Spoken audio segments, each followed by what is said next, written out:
m'adresse à vous aujourd'hui, nouveaux étudiants inscrits dans les filières littéraires, pour vous proposer une introduction à l'étude de la littérature, une sorte de propédeutique ou d'initiation générale aux études littéraires, susceptible de vous doter d'un certain nombre de connaissances sur les genres littéraires et de vous préparer aux analyses poussées des œuvres.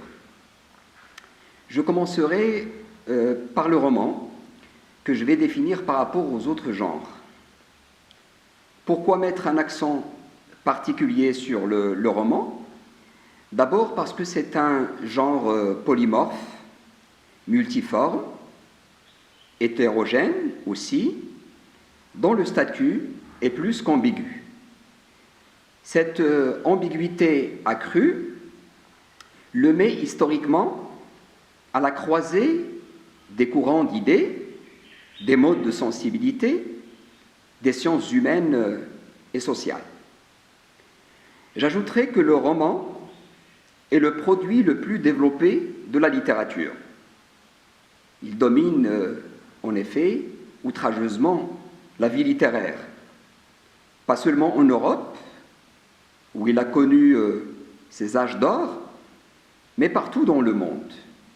Il s'approprie tous les styles, il fait sien tous les procédés, il règne depuis 2 siècles au moins en genre absolu, en super-genre phagocytant, sans vergogne, ingérant et digérant, non seulement les genres littéraires voisins, mais aussi les vestiges du mythe et de l'épopée. C'est pour ces raisons que mon propos sera centré sur sa définition et son histoire, même si une grande incertitude pèse toujours sur cette notion rétive à toute tentative de délimitation ou de définition. Une notion qui refuse en effet les règles et les doctrines esthétiques, les catégories réductrices et les bornes simplificatrices.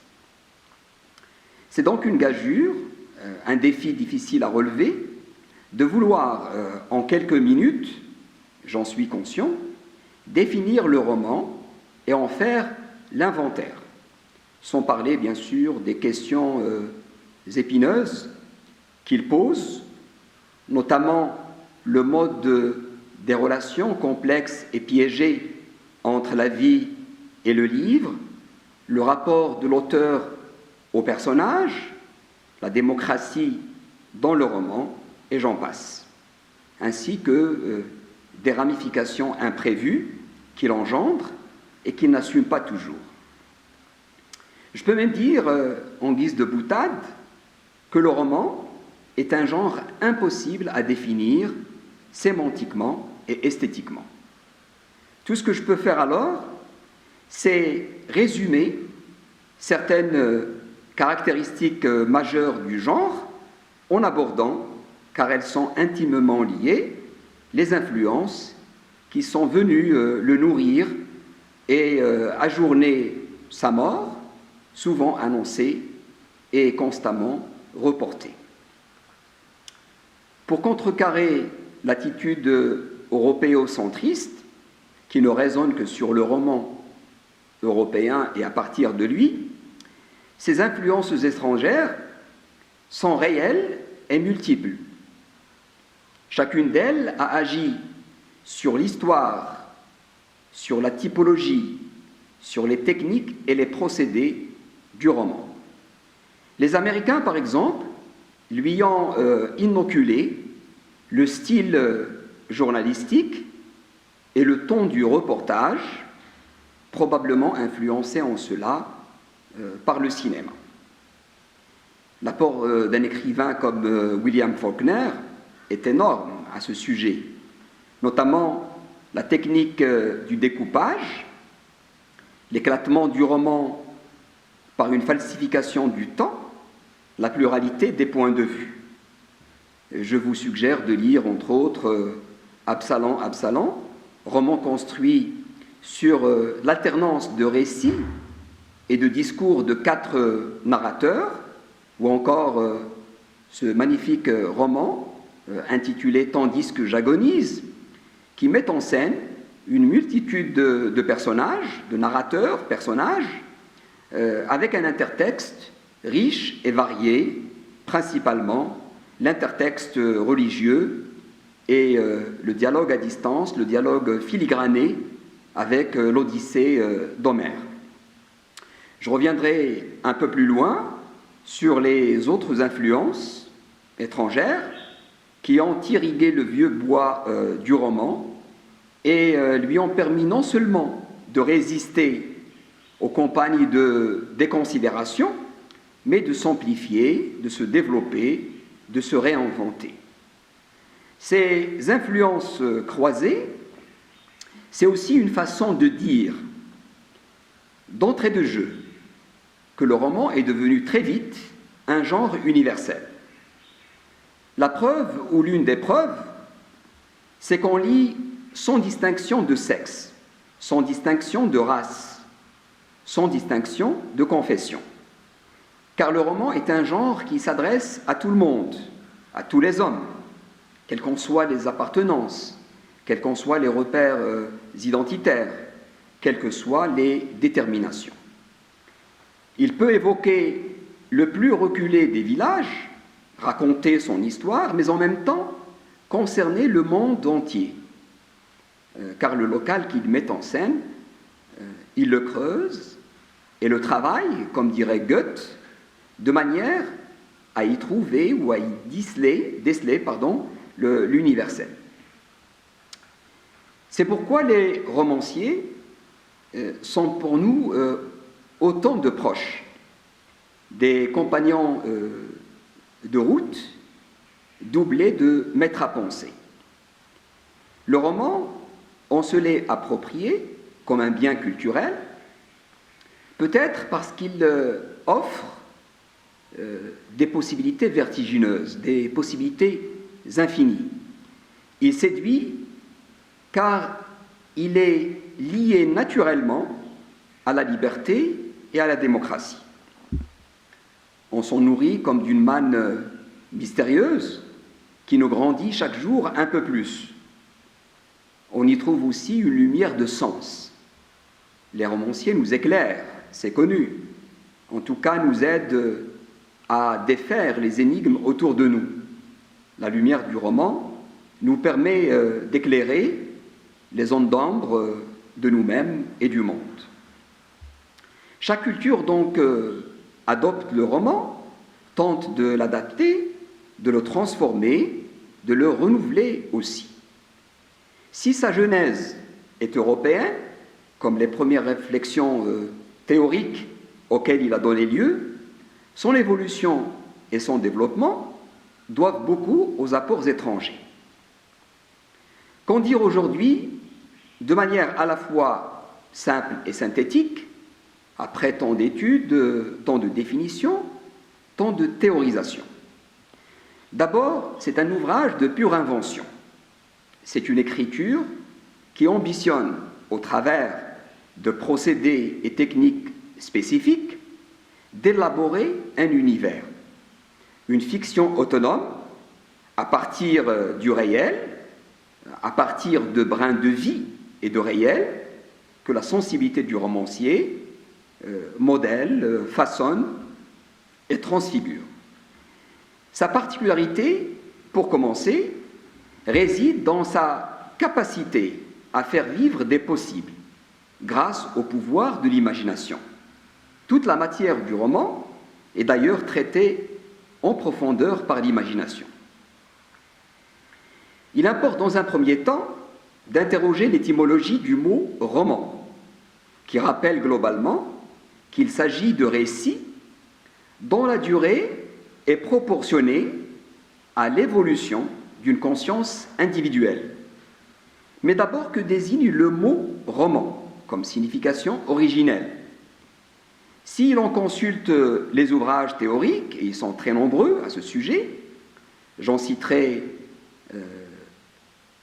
Production de l'intérêt romanesque de Charles Grivel, logique du récit de Claude Bremont, l'art du roman de David Lodge, Marthe Robert et son célèbre roman des origines et origines du roman, et puis un certain nombre d'ouvrages de Michel Raymond, dont celui intitulé justement Le roman. Alors qu'est-ce qu'on apprend?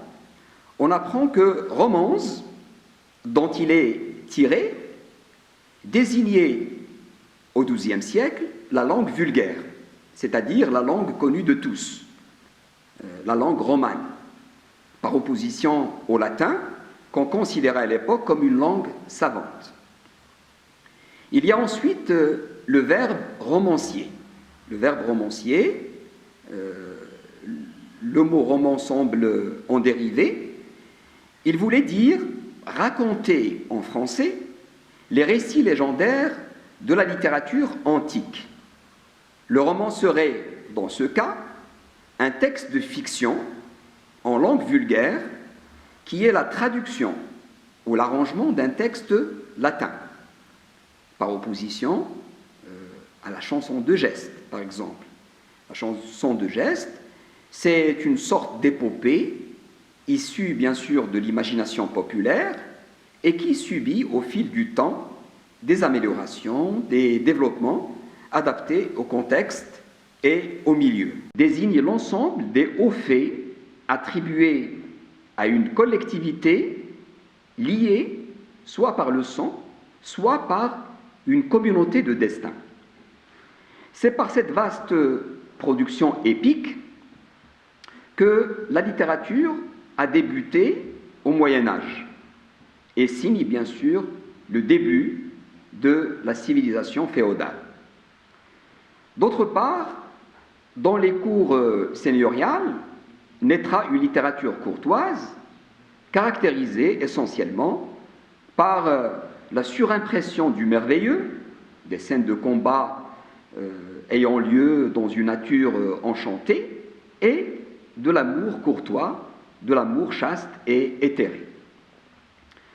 Ce qui est adopté ici pour définir le roman, je dois le préciser d'emblée, c'est le point de vue de la critique interne qui définit le roman en le comparant aux autres genres littéraires voisins.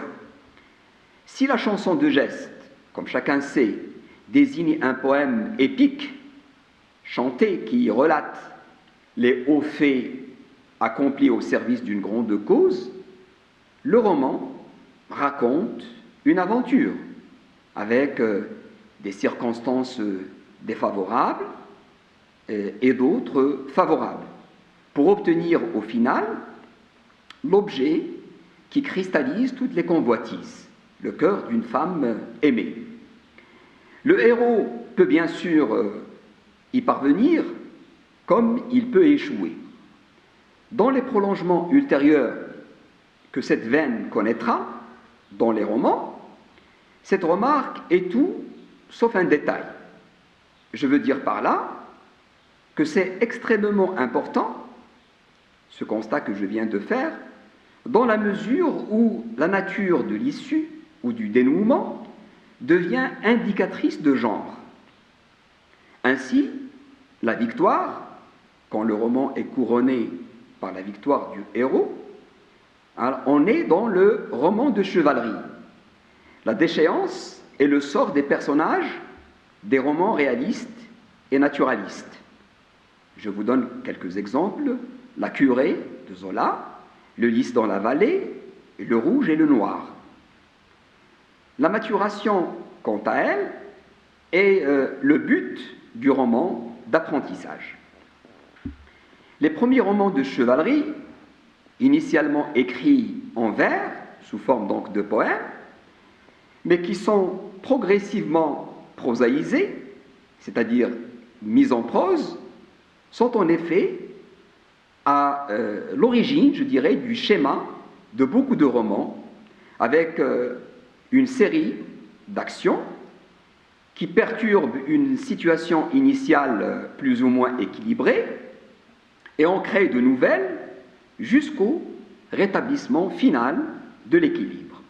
C'est ce qu'on appelle généralement l'intrigue comme technique romanesque qui va prévaloir dans un pays comme la France jusqu'au milieu du XIXe siècle. À partir de Gustave Flaubert, l'aventure entendue dans le sens d'intrigue commence de disparaître pour laisser la place à un subtil ordonnancement d'événements ordinaires qui se déroulent selon un savant système de rotation ou d'alternance de scènes et de tableaux. Le sens de la composition, jusqu'ici plus ou moins linéaire, va se déplacer vers un jeu de correspondance, vers un jeu de connexion, un jeu d'écho et de rappel qui imprime au texte son rythme et lui confère sa cohérence interne. En inventant le principe du récit éclaté et en mettant en place de nouvelles stratégies de la production de l'intérêt de lire, dans la variation harmonieuse des modalités, ou encore l'allusion, ou l'annonce mystérieuse, en creusant aussi l'écart entre le signe et le sens, Flaubert inscrit résolument le roman dans la modernité en faisant en sorte que l'ensemble de l'œuvre manifeste, comme il le dit lui-même, une unité organique par la seule force interne de son style. C'est l'explication qu'on peut donner justement au livre sur rien que Flaubert a toujours rêvé d'écrire. Marcel Proust va pousser un peu plus loin l'innovation en faisant évoluer l'intrigue par des espèces de cercles concentriques autour des sentiments et des sensations qui sont apportés par réminiscence de l'enfance et de l'adolescence. Ce type de composition a fait, comme chacun sait, la notoriété de la recherche. Dans la recherche du temps perdu, cette somme en 8 volumes de Marcel Proust. Alors, l'important pour l'auteur de la recherche n'est plus dans le réel objectif, mais dans la revalorisation du moi comme foyer de sensations et d'impressions. Un écrivain comme André Gide va développer le type de composition que les théoriciens du roman qualifient de symphonique, c'est-à-dire la mise en scène simultanée d'une diversité de personnages qui s'agitent dans le microcosme du roman en confrontant leur trajectoire de vie, mais aussi leur point de vue. Reprenant le fil de notre propos, c'est-à-dire l'origine du roman, si l'on en croit Dumézil et Claude Lévi-Strauss, le roman, en s'autonomisant pour devenir un genre littéraire à part entière, s'est approprié ce qu'ils appellent, je les cite, des résidus déformalisés du mythe. Alors, qu'est-ce que cela veut dire? Cela veut dire tout simplement que le roman, dans sa genèse, va garder des survivances, mais des survivances éclatées du mythe. L'avènement, donc, comme genre, doit beaucoup au mythe et au conte qui lui préexistaient, bien sûr. Mais des théoriciens comme Georges Locage, comme René Girard, comme Lucien Goldman, vont estimer pour leur part que le roman, pour se constituer comme genre littéraire majeur, va trouver plutôt provente dans la vie quotidienne, dans la société individualiste née de la production pour le marché. C'est vrai que le roman, dans son élaboration, a toujours eu partie liée avec la naissance de l'individualisme bourgeois, qui fait de l'originalité une nouvelle valeur. On dit d'ailleurs, Gide, que je citais il y a un instant, disait qu'à personnalité neuve, forme nouvelle. D'où donc l'idée de nouvelleté. Le mot est notamment utilisé en France pour la première fois par Stendhal en 1832 dans Souvenir d'égotisme. Alors cette idée de nouvelleté s'exprime déjà dans l'appellation anglaise novel, qui veut dire étymologiquement nouveauté. Une distinction s'est faite rapidement entre novel, où prime la délectation, puisqu'il raconte essentiellement les heures et malheurs qui adviennent à chacun de nous, et romance, d'un autre côté, que caractérise principalement le merveilleux, puisque la romance met en scène, et en langage sublime, des héros indestructibles, des héros invincibles, engagés dans des aventures merveilleuses. Il va de soi que, progressivement, le mot novel va supplanter, en tout cas dans le domaine anglo-saxon, le mot romance. Que dire d'autre? Dès sa naissance, le roman avait pour but d'instruire et de divertir. Questionner, décloisonner, libérer aussi, le roman va les favoriser, notamment par la rêverie qu'il autorise, le voyage, la découverte d'autres univers, d'autres territoires qu'on n'a plus envie de quitter par la suite. D'autres sensibilités également, d'autres mentalités, d'autres visions du monde, d'autres vies, d'autres possibilités de l'être. Ces deux dimensions originelles sont importantes. Le plaisir et l'instruction, qui sont en fait le ressort et la force de la littérature de manière générale. Alors le plaisir et l'instruction font que les premiers romans racontent artistiquement des histoires d'amour, c'est-à-dire littéralement avec art et intelligence. Le romancier invente et raconte une histoire d'amour pour le plaisir et l'édification du lecteur. Le mot édification est à entendre ici dans son sens extensif d'instruction et de renseignement que le lecteur peut en tirer. Le roman recèle effectivement de trésors inépuisables, il nous ouvre grand les yeux sur ce que la vie a de confus, d'inextricable. Nous lisons d'abord les romans pour les histoires qui nous y sont racontées, pour le plaisir à suivre agréablement, dans un état de ravissement, la pente du récit. Avant donc d'être lié à l'économie de marché, le roman tente de satisfaire un besoin essentiel, vital, l'amour et l'aventure. Un roman raconte toujours une aventure, c'est-à-dire des choses qui adviennent, des événements, minimes ou majeurs d'ailleurs, fascinés que nous sommes en tant que lecteurs par l'invisible proche. Si l'on aime écrire et lire des romans, c'est parce que le monde ne nous convient pas. C'est une évidence. Il y aurait à l'origine de ces deux actes, écrire et lire des romans, un rapport d'inadéquation entre l'homme et le monde. Le roman ouvre dans le mur de la vie une brèche par où se sauver, dans la double acception du mot d'évasion et de salut.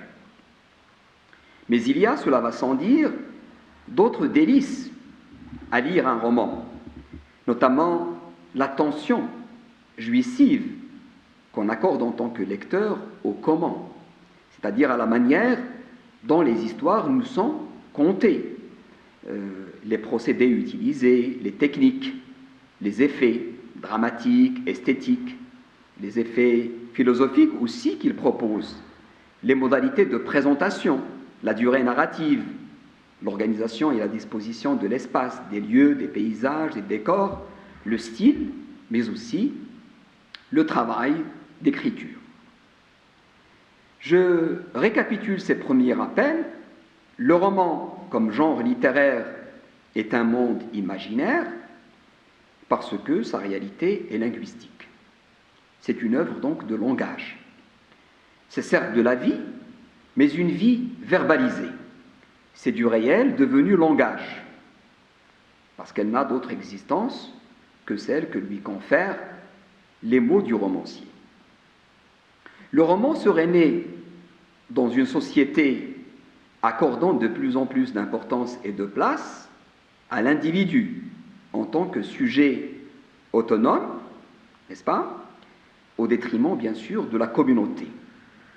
Un privilège est effectivement accordé à l'individu comme sujet pouvant se diriger tout seul, un sujet autonome, soit pour en faire le représentant d'un groupe, soit pour le donner à lire et appréhender comme une exception, une singularité, un destin particulier. Qu'est-ce qu'un romancier dans ce cas?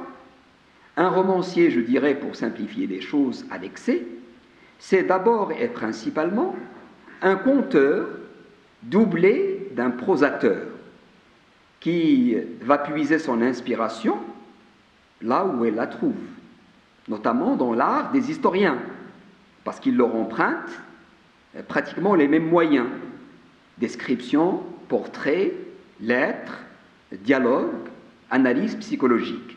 Mais en même temps, ils s'en éloignent par la liberté d'invention et de transformation des événements extérieurs. En tant qu'œuvre de sens et de vérité, et tout en régnant en genre maître sur la vie littéraire, le roman a souvent fait l'objet d'attaques très violentes, d'attaques virulentes de la part de ce qu'on pourrait appeler les Philistins. Les Philistins, c'est-à-dire d'abord des gens fermés aux choses de l'esprit, aux choses de l'art et de la littérature, mais aussi les détracteurs, les habiles détracteurs. Pourquoi habiles? Parce que justement, ils en connaissent les effets libérateurs et subversifs.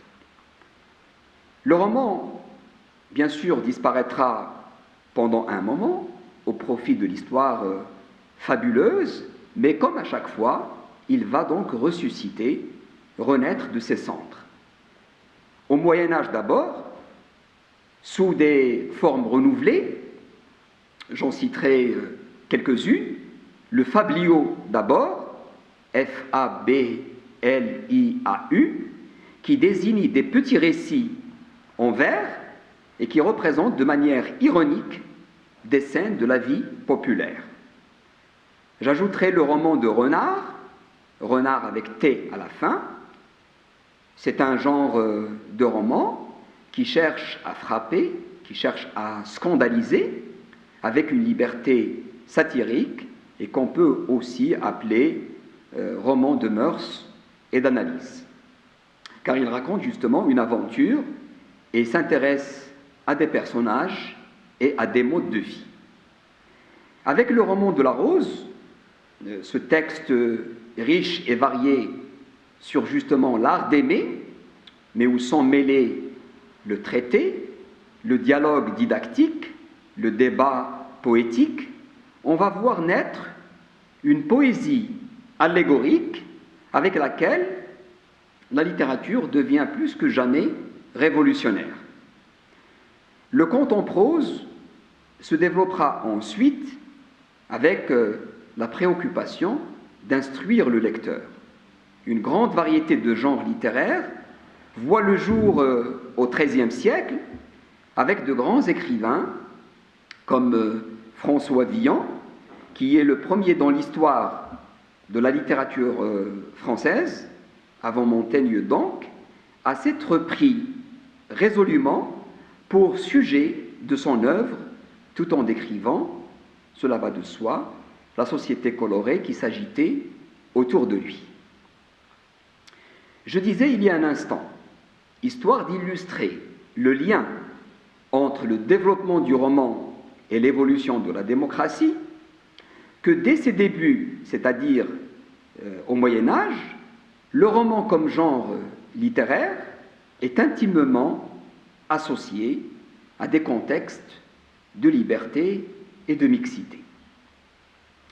L'histoire du roman, à quelques exceptions près, dont celle incarnée par Roger Caillois, qui attribue l'essence du roman occidental à l'apport de la littérature bourgeoise chinoise, qui a su, dès le IIIe siècle, exprimer la part ténébreuse de l'âme humaine et s'inspirer de genres variés comme la géographie, le conte populaire, l'épopée ou encore la légende, en vue de donner au roman naissant une ossature solide. Je disais que le roman, l'histoire du roman occidental, n'accorde pas assez de place aux influences étrangères, notamment asiatiques, qui sont pourtant réelles et précieuses quand on sait que cette seule aire géographique et culturelle, l'Asie, d'un côté a vu naître des genres littéraires très proches du roman, tel qu'on le définit aujourd'hui, c'est-à-dire des narrations suivies et rétrospectives en même temps, des récits emmêlant des thèmes épiques et des aventures amoureuses, et compte d'un autre côté, dès le 7e siècle, des chefs-d'œuvre en prose narrative. J'en citerai à titre d'exemple l'histoire des 10 jeunes hommes, qui exploitent d'ailleurs à merveille les ressources du folklore, la technique du récit en miroir, qui me semble être la première mouture, la première version du procédé de la mise en abîme, sur lequel je reviendrai tout à l'heure. Mais aussi une panoplie de personnages appartenant à des catégories sociales diverses, un intérêt pour les mœurs et un souci, bien sûr, de vérité. Le Japon n'est pas en reste, puisqu'il a su bâtir une sorte de roman épuré qui, tout en relatant souvent un amour impossible, procède à une sorte d'assèchement de l'écriture lyrique et pousse jusqu'au bout l'esthétique de l'effacement, pour atteindre un degré d'économie à la fois dans le langage et dans l'expression de la psychologie. Donc cette esthétique de l'effacement qui suscitera plus tard, de son propre aveu, l'admiration teintée de jalousie de Marcel Proust. Orientale, persane et arabe, est considérable aussi, puisque les orientaux ont appris à l'Espagne l'art de romaniser. Cette influence ne s'est pas arrêtée aux frontières de l'Espagne, car selon le principe de circulation des biens culturels, elle est parvenue en très peu de temps aux Français et aux Italiens. Ces influences évoquées ici fonctionnent évidemment dans les deux sens. Le roman asiatique, pour rester dans l'exemple que je viens de donner, dans certaines périodes de son évolution, et particulièrement à partir du XIXe siècle, va imiter aussi le roman européen, s'enrichir d'une dimension politique et d'une dimension sociale. En Égypte, il a fallu attendre l'apparition de Zeynep, de Mohammed Hassanin Haykal, pour avoir le premier roman arabe écrit selon les canons esthétiques modernes. Et pourtant, dans ces contrées diverses, à des périodes historiques, le roman ne jouissait pas toujours d'un grand crédit. La perception ou la représentation qu'on se faisait du roman a même, je dirais, empiré à partir du XVIIe siècle. Il a rarement retenu l'intérêt et l'attention des littérateurs et des rhéteurs. La preuve de ce discrédit injustifié jeté sur le roman comme genre, l'absence jusqu'alors d'une poétique du roman. Jean Rebat, sous-produit, sont quelques-unes des qualifications injustement accolées à un genre qu'on estimait être fait pour les goujats, c'est-à-dire les gens qui manquent de savoir-vivre, les gens impolis, qui manquent de politesse. Inutile de rappeler ici le lien entre d'un côté le savoir-vivre, qui désigne la connaissance des usages du monde et de la vie en société, la politesse qui recouvre les vertus morales de l'homme bien élevé et l'art de se conduire en société, et d'autre part, la civilisation. Sachez que certains romanciers faisaient partie de ces détracteurs. Ils refusaient de qualifier leurs écrits de romans. J'en citerai ici Furetière, Daniel Defoe ou encore Diderot. Cette tradition va continuer, bien sûr, aujourd'hui. Cette prise de position n'empêche pas le roman d'irradier un peu partout et de briller de mille feux. Nous continuons aujourd'hui notre tentative de définition du roman comme genre littéraire majeur en rappelant la déconsidération qu'il a connue à sa naissance et qui va continuer de prévaloir jusqu'à la première moitié du XIXe siècle. Et c'est Flaubert, justement, qui le premier va donner au roman ses titres de noblesse et lui faire acquérir droit de cité en littérature, notamment grâce à sa conception du roman qui va révolutionner la connaissance et la réception de ce genre.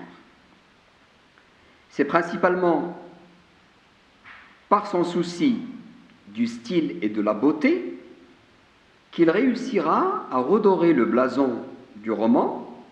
Flaubert, qui est l'un des premiers romanciers à avoir tenté d'échapper à la tyrannie du récit, pas d'aventure dans ses textes, pas d'affrontement d'une volonté individuelle avec la société.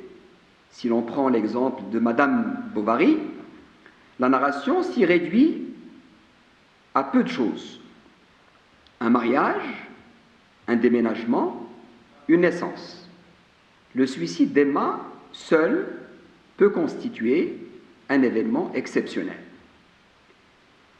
D'un autre côté, la multiplication des points de vue problématise le sens, rend flou en quelque sorte et le personnage et l'objet narré, d'autant plus qu'aucun portrait n'est fait du personnage. Ce qui est ainsi saisi et rendu, ce sont seulement quelques instants successifs des personnages, jamais le personnage n'est appréhendé comme totalité. En revanche, Flaubert, et c'est une innovation dans l'histoire du roman français en tout cas, valorise le détail, c'est-à-dire qu'il va procéder à une décomposition exagérée de l'objet. Le meilleur exemple reste la casquette de Charles. Roland Barthes parle à son sujet d'affolement de la description. Au XIXe siècle, le roman finit par asseoir sa domination et s'imposer partout comme étant un genre majeur de la littérature, un genre monstre, comme le qualifie Virginia Woolf, puisqu'il incorpore tous les procédés et embrasse tout l'humain. Il ne se refuse aucun sujet, Il ne se refuse aucun domaine de la vie humaine. Il se sert de tous les procédés disponibles. Il relate toutes les époques. Il s'ouvre sur tous les langages, tous les discours, il les assimile, il incorpore beaucoup de genres littéraires, il dialogue avec les arts, il s'inspire des mythes, il réécrit les contes et il trouve provende dans la géographie. Et c'est encore une fois la raison pour laquelle le roman reste aujourd'hui encore une notion floue, une notion incertaine. Michel Raymond le définit dans le roman comme, je le cite, une histoire imaginaire d'une certaine longueur dans laquelle une action est nouée par la disposition des événements et des caractères. Fin de citation.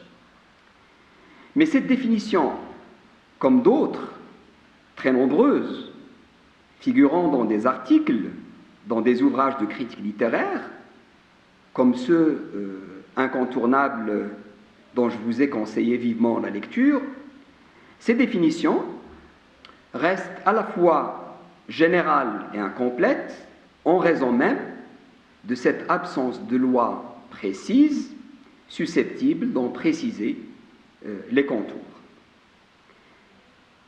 S'il a beaucoup progressé au fil du temps, c'est grâce aux romans produits qui en livrent indirectement l'essence esthétique. Ce sont des chefs-d'œuvre surprenants et imprévisibles qui nous ont permis plus tard de distinguer le roman des genres voisins comme le récit, le conte ou encore la nouvelle. Le roman sera, à partir de là, conçu comme une œuvre de fiction déconcentrée, c'est-à-dire une œuvre soumise à une diversité de points de vue et de personnages. Le foisonnement en est donc le principe distinctif majeur, alors que les genres brefs, comme le conte, la nouvelle ou le récit, évoquent très souvent une seule situation exceptionnelle. Le roman est d'autre part une œuvre qui s'installe dans le présent et raconte ce qui est en train de se dérouler. Et l'histoire racontée peut très bien être celle d'un individu, quelqu'un ou quelconque d'ailleurs, un héros ou un anti-héros, d'une société donnée également, d'une époque plus ou moins longue, dans une démarche soit introspective, dans les arcanes de l'âme humaine, soit behavioriste, c'est-à-dire dont l'objet est de suivre l'action dans son déroulement spatio-temporel. Le roman prospère dans les sociétés où l'individu, qu'il soit d'ailleurs bourgeois ou prolétaire, est sujet autonome par rapport à la fois à la communauté et à ses croyances, et aspire à devenir le législateur de sa propre vie. C'est pourquoi le romancier, on peut le considérer à raison, comme étant aussi sociologue et psychologue. Et tout en se détachant des mythes, le roman va en garder des survivances éclatées. C'est-à-dire qu'il produit ce qu'on pourrait appeler le sens des mythes, étant une histoire feinte, mais au fond, plus vraie que l'histoire elle-même, comme le soutient Claude Lévi-Strauss. Je donne maintenant des explications supplémentaires pour expliquer comment, dans la fiction, on puisse approcher de plus près la vérité. Le roman est un genre littéraire, c'est-à-dire une forme littéraire qui se construit à partir d'une matrice réelle, une partie de la réalité sociale ou psychologique perçue par le romancier comme une structure organisée. Mais la part de l'invention, comme je vous l'ai déjà dit, est grande, d'autant plus que les termes de roman et de romanesque contiennent l'idée de déformation, l'idée de transformation de la vie psychologique ou sociale réelle. Traduire donc la réalité n'est pas toujours de mise. Trahir, oui, je dirais souvent même quand la veine réaliste est forte. Même chez des romanciers comme Balzac, qui s'est proclamé historien des mœurs et qui ambitionnait de peindre tout un âge social, et dont beaucoup de passages de romans peuvent se lire effectivement comme de véritables pages encyclopédiques du réel, dont l'enjeu anecdotique est de conquérir le monde comme bien. Le texte, même dans le cas de ces romans réalistes, le texte reste, comme je viens de le dire, une construction linguistique, dramatique, en somme, une pure invention. Stendhal a défini le roman comme le miroir que l'on promène le long d'un chemin. Balzac, lui, voulait radiographier la réalité. Zola, quant à lui, affirmait que ces textes peuvent se lire comme des documents humains. Dans cette période importante de l'histoire du roman français, je veux dire pratiquement pendant tout le XIXe siècle, le substrat philosophique, postulat de base philosophique, qui a fomenté cette conception du roman comme reflet ou miroir d'une époque, le reflet fidèle ou la radiographie de la société, n'est rien d'autre que le positivisme. Le positivisme, c'est-à-dire cette doctrine qui se réclame de la seule connaissance des faits et de l'expérience scientifique. D'où la grande foi dans les vertus de la connaissance au XIXe siècle. Balzac, pour illustrer cette idée, doit beaucoup à ce sujet à la phrénologie, cette science initiée par Gall et qui prétend à juger des qualités intellectuelles et morales d'un individu par la forme et l'aspect externe de son crâne. Mais ce modèle représentatif, qui a longtemps prévalu en Occident, sera contesté dès 1890, date à partir de laquelle la littérature va entrer dans une période de crise durable, pendant laquelle seront remises en question la fonction de la littérature, les pouvoirs de la littérature, la valeur de la littérature, le statut aussi de l'auteur, le statut du travail, de l'écriture aussi.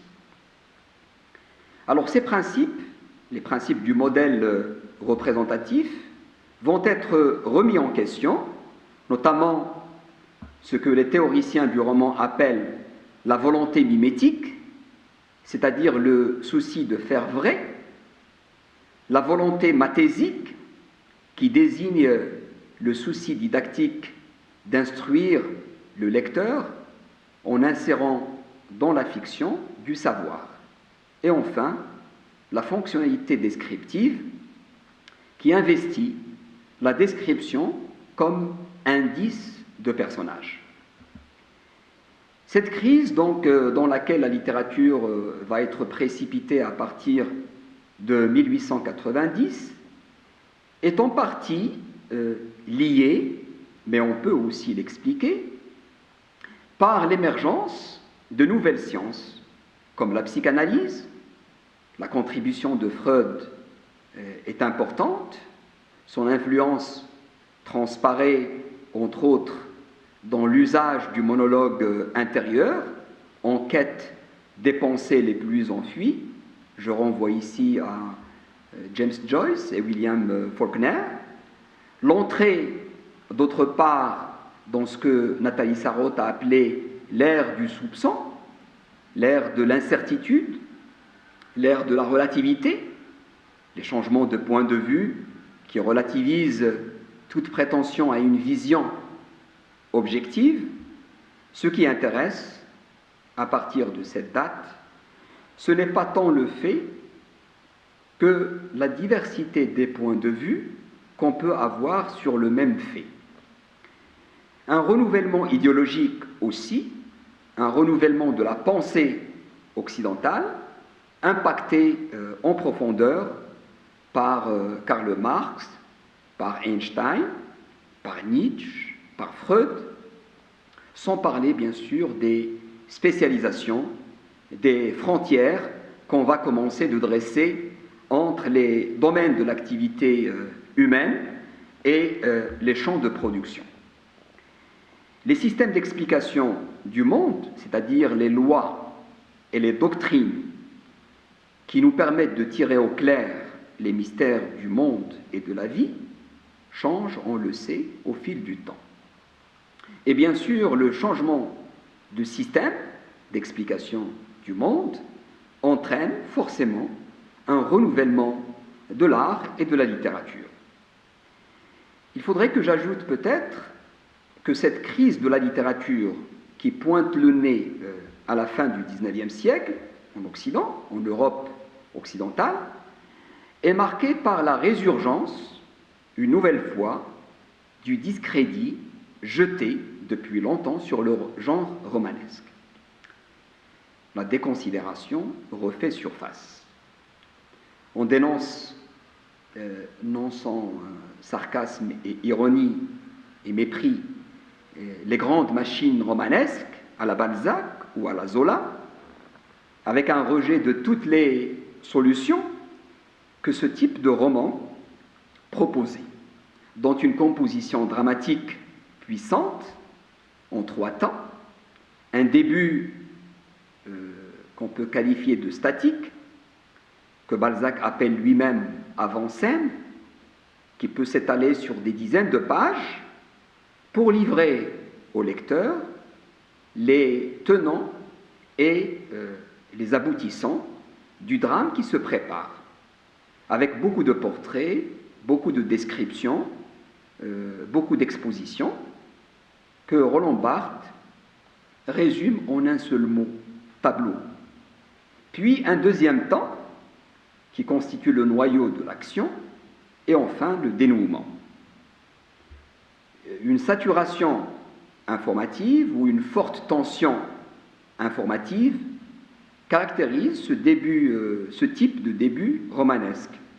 Elle porte à la fois sur le point de vue, sur la voix, sur l'organisation de la narration, sur le référent, c'est-à-dire le monde, sur l'histoire, sur l'espace, sur le temps, sur les personnages.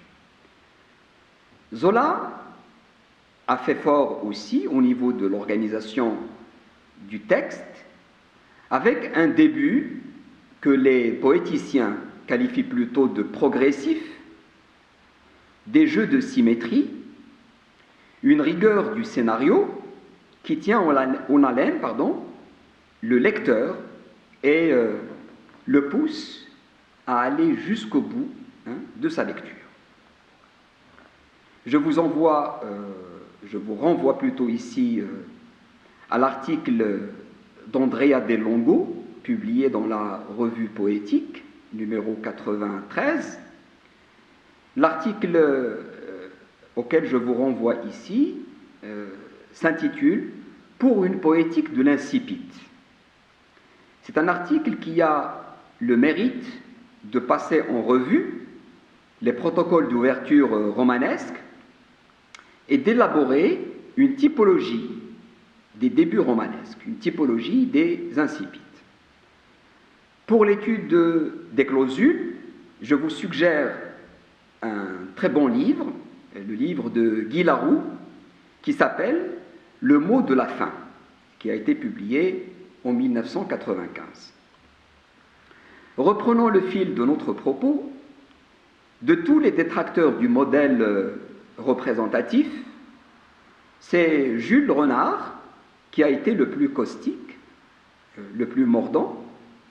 Le même rejet du roman réaliste et naturaliste, on peut le retrouver chez un écrivain comme Paul Valéry, mais aussi Mallarmé, Aragon, qui pense qu'il faut se laisser guider par les mots au lieu de partir d'une idée.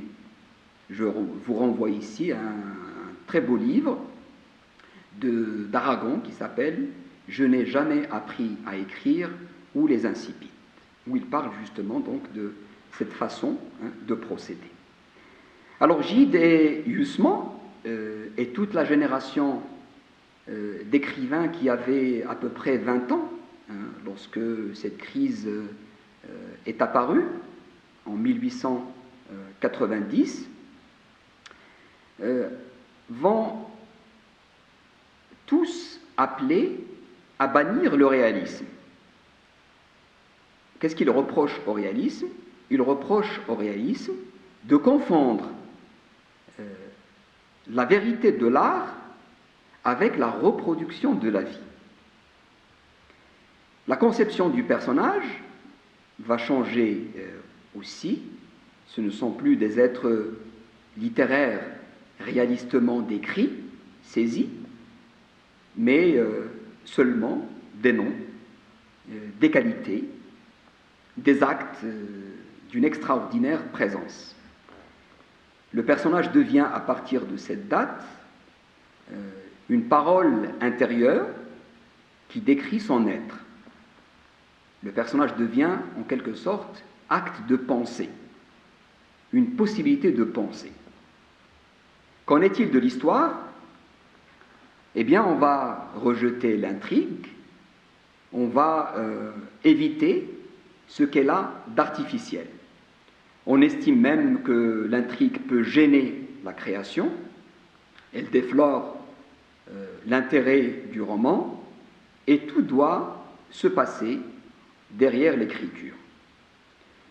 Le roman, donc, comme description du réel, est donc refusé comme modèle à imiter, comme modèle à reproduire. Cette jeune génération va inventer de nouvelles formes, va tenter de donner naissance à une nouvelle littérature qu'on pourrait appeler, pour aller vite, une littérature de la quintessence, c'est-à-dire une littérature soucieuse de s'en tenir à l'idée, au symbole, au rapport entre les choses. On est plus que jamais attentif aux secrets qui se cachent derrière l'apparence des choses. L'essentiel, donc, se déplace. L'essentiel, ce n'est plus ce que montre la réalité, c'est ce qu'elle recèle, c'est ce qu'elle cache dans ses plis. Le monde visible est comme un écran que le romancier doit crever pour saisir l'essence de la réalité. On continue de s'intéresser aux faits divers, mais l'intérêt s'est glissé, encore une fois, vers ce qu'on pourrait appeler les motifs mystérieux, qui échappent aux règles de la psychologie traditionnelle. Le roman introduit désormais dans un monde qui donne sa place, une place entière, à l'inconscient, qui donne leur place au désir, à l'ambivalence, aux contradictions. En premier temps, désorienter bien sûr les lecteurs, qui avaient l'habitude de lire des textes, somme toute, lisibles, dans le sens que Barthes donne à ce terme, c'est-à-dire une littérature de la reproduction, où priment les problèmes de la représentation, d'imitation du réel et de narration. Et que Roland Barthes va opposer à cette nouvelle littérature qui commence à naître, une littérature de la production, une littérature attentive, elle, à la fabrication et à la mise en forme esthétique. Des romanciers comme Dostoïevski, comme Proust, Joyce, Faulkner, Bernanos, vont produire une littérature de l'interaction avec le lecteur, appelé plus que jamais à collaborer à la production du sens. La tâche du romancier va se limiter à proposer des énigmes, à poser des questions, à évoquer des réalités opaques et incertaines à la fois. Dans cette longue marche vers le roman moderne, beaucoup de modèles anciens vont continuer de sous-tendre souterrainement les œuvres romanesques. J'en citerai le roman picaresque qui associe la forme épique et la narration historique. Cervantes y a excellé, notamment dans Don Quichotte, qui exploite à fond la technique de l'emboîtement des récits, les uns dans les autres, procédé qui existe par ailleurs dans les Mille et une nuits, dans le manuscrit trouvé à Saragosse de Potocki, le Décaméron aussi de Pétrone, l'Heptaméron de Marguerite de Navarre. Une petite parenthèse ici pour dire que ce qu'on appelle aussi le roman gigogne est un roman à tiroir avec une organisation rigoureuse et subtile qui consiste à greffer à l'histoire centrale d'autres histoires racontées par différents narrateurs et entretenant avec l'histoire qui les enchâsse, qui les encadre, des relations de similitude très fortes. Au XXe siècle, un écrivain comme André Gide aura le mérite de réhabiliter et de développer ce procédé de la mise en abîme, notamment dans Les Fonds monnayeurs, où il va transposer à l'échelle de tous les personnages le sujet même de l'œuvre. Il va aussi procéder à une délégation de la voix narrative qui s'inscrit dans la logique du respect du personnage. Alors cette technique est proche du principe de décentrement du foyer du roman. Il y a l'histoire et l'histoire de sa mise en forme. Ou si vous préférez, il y a les faits de l'histoire et il y a, d'un autre côté, les efforts du romancier pour construire un roman avec cela. Je crois que par ce procédé, le romancier va réussir à harmoniser le réel avec le fictif. Il va aussi satisfaire une exigence intérieure et mentale qui est la sienne, aux prises avec lui-même, une sorte de double regard, si vous voulez, qui est permis, le regard du moi intérieur sur le moi en train d'écrire. Mais il y a aussi, bien sûr, Fielding, notamment dans Tom Jones. Il y a Daniel Defoe, que j'ai évoqué tout à l'heure, dans Moll Flanders. Cette littérature des vauriens va inspirer largement les romans importants de la littérature moderne en les dotant d'un certain picarisme. La technique picaresque consiste à faire traverser au personnage divers milieux sociaux. On peut en citer déjà au XIXe siècle Le Rouge et le Noir de Stendhal, qui adopte le principe de la succession d'étapes de vie avec une charpente solide, faite de contrastes et de symétrie. Je peux citer aussi l'Amérique de Kafka, Mort à crédit de Céline. L'influence, d'autre part, du roman de formation est d'égale importance. Le roman de formation présente avec le picarisme quelques ressemblances, notamment en mettant en scène des itinéraires de vie, des trajectoires de vie, se construisant dans le temps en tentant de détruire les barrières établies en soi ou imposées par le milieu ou la société.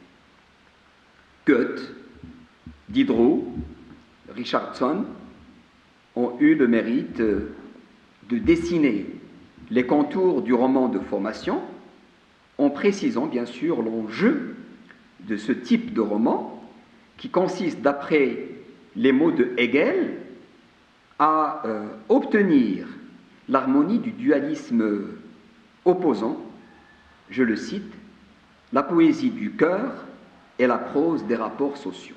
Fin de citation. De grands auteurs du XXe siècle s'en inspirent également. Céline, je l'ai dit, dans Voyage au bout de la nuit, Musil, dans L'homme sans qualité, Thomas Mann, dans La montagne magique, James Joyce, dans sa réécriture de l'Odyssée, d'Ulysse, de l'Iliade aussi, Sartre, dans La nausée. Le roman psychologique a également marqué l'évolution du roman. C'est un type de roman qui tente de saisir la complexité psychologique du personnage.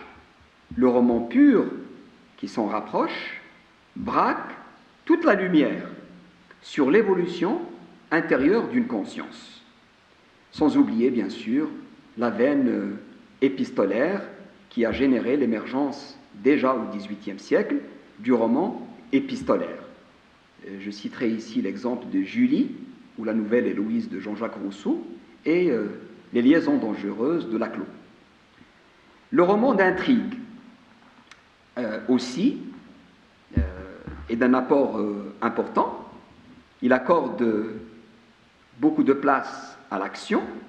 Le roman policier en fait partie, avec ce flot de peur et de fantasmes, si caractéristique d'une société justement travaillée par l'effroi, que l'espace citadin de la population ouvrière qui y prolifère attise. Et dont la genèse se situe au début de la révolution industrielle, même si Edgar Allan Poe, l'écrivain américain, le poète américain, lui trouve des origines déjà dans Édipe roi de Sophocle, où l'enquêteur qui mène les investigations sur l'assassinat du roi de Thèbes, Édipe, se révèle être le meurtrier. Edgar Allan Poe, justement, mais aussi Eugène Sue, Simenon, Georges Simenon, avec le célèbre inspecteur Maigret, Conan Doyle, qui crée le fameux détective Sherlock Holmes, vont contribuer au développement du roman policier et imprimer sa veine aux nouvelles orientations que le roman prendra par la suite, et où l'image du criminel s'humanisera de plus en plus jusqu'à libérer le roman du manichéisme fort simple dans lequel il semblait se figer ou être figé un moment. J'ai souvent dit et répété dans cette présentation, dans ce cours, que l'idéologie façonnait la littérature. Son évolution commande l'évolution du roman, sa métamorphose. À chaque crise, à chaque dérèglement, à chaque changement majeur, économique, social, politique, les romanciers tentent d'inventer de nouvelles formes. Ils ne peuvent plus se permettre d'écrire comme leurs prédécesseurs, qui, eux, ont évolué dans des contextes différents. J'illustre ici par le cas de Proust, qui a le mérite, dans le roman, dans l'histoire du roman, de créer un personnage que j'appellerais personnage sémiologue, dans la mesure où ce personnage narrateur sémiologue tente non pas de transformer le monde, comme le soutient Georges Lukács, mais simplement de lire le monde, c'est-à-dire de déplier son feuilleté pour déchiffrer ses codes, pour déchiffrer ses signes, les signes de l'art, les signes de l'amour, les signes de la mondanité principalement. Le roman proustien relègue donc au dernier plan l'intrigue pour tenir compte de la totalité de l'expérience et mettre en avant l'exigence intellectuelle d'élucidation. Le monde est appréhendé dorénavant dans sa dimension sensible, en tant que tissu de sensations et d'images. Au-delà de leur divergence, Proust et Gide écrivent le roman du roman, qui met en confrontation l'esprit critique et la création romanesque, et déplace l'intérêt vers ce qu'on pourrait appeler les illusions à poursuivre pour les forcer et les apparences à élucider. Palude, à titre d'exemple, prélude à ce que je pourrais appeler l'anti-roman, justement par sa structure particulière, une structure palynodique, une structure qui prend comme sujet sa propre réfutation et porte en elle, je dirais, cette œuvre, de quoi se nier, de quoi se supprimer elle-même. Gide va privilégier non pas l'histoire, mais sa gestation, sa germination, c'est-à-dire la manière dont un romancier s'y prend pour ne rien dire finalement. Avec Céline, avec Malraux, Camus aussi, le roman va entrer pleinement dans l'ère de l'intranquillité et de l'incertitude. Une seule interrogation occupe et préoccupe les esprits: comment exister, comment vivre, le monde étant de nouveau frappé, déréglé, les questions existentialistes se mettent au-devant de la scène, le roman de la sécurité et de la sérénité intellectuelle marque le pas, le sordide et l'absurde deviennent ainsi progressivement la matière privilégiée du roman. Tout cela pour dire que le roman ne cesse de se réinventer, mais il est fidèle à son essence première. C'est un partage d'expérience. Ses pouvoirs sont ceux de la littérature de manière générale, nombreux et divers. Il bouscule les certitudes, il déconstruit les représentations, il déconstruit les préjugés, il nous met face à nos lâchetés, face à nos réalités, il se met à l'écart justement des idéologies, il se met à l'écart des causes pour les dénoncer et indiquer ce qui s'y cache d'aliénant, de fourbe, de sournois. Il maintient vigilant en nous le point de vue critique sur nous-mêmes et sur le monde. Il rompt les équilibres précaires, il construit des mondes sains et heureux. Donc, le roman continue d'irradier de par le monde, il se réinvente continuellement parce qu'il inquiète par vocation, parce qu'il rompt justement donc les équilibres précaires, parce qu'il trouble les quiétudes faciles, il démonte les discours berneurs, il montre du doigt les dysfonctionnements. Le roman donc est une langue que les hommes parlent à d'autres hommes, dans une liberté sans limite. C'est pourquoi il suscite aussi la suspicion. On s'en méfie, car il sait parler à tous les hommes, sans exception, par-delà les frontières, par-delà les bannières, par-delà les hymnes. Si sa définition fluctue, c'est parce qu'il se réinvente constamment dans des formes nouvelles et en permanence, il remet en question les modèles convenus. Il secoue la tradition comme forme de pouvoir dans ce qu'elle a de rigide, dans ce qu'elle a d'immuable. Il titille son intolérance en abordant tous les sujets, surtout les sujets qui fâchent. Il chante et glorifie la vie. Il chante et glorifie l'homme. Il chante et glorifie l'inaliénable liberté. Je crois qu'il doit garder sa liberté.